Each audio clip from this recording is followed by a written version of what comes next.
तो दोस्तों आज हम आरती जी के लिए क्या लेकर के आए हैं और उनका रिएक्शन देखते हैं कि कैसे मतलब करती है वो। तो चलिए आप लोगों को दिखाते हैं, ये देखिए अभी आरती जी का रिएक्शन। चलिए आरती जी, हम आपके लिए कुछ लाए हैं। क्या? पहले बताओ हमको क्या मिलेगा।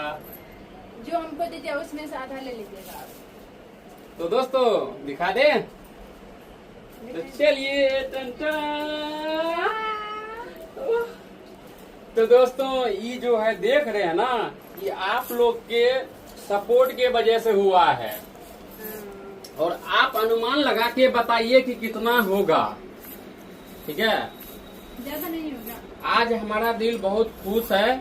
आज आप लोग के वजह से आज हम केस जीते हैं और अभी हमारा घर का जितने परिवार है सबका खर्चा चलता है।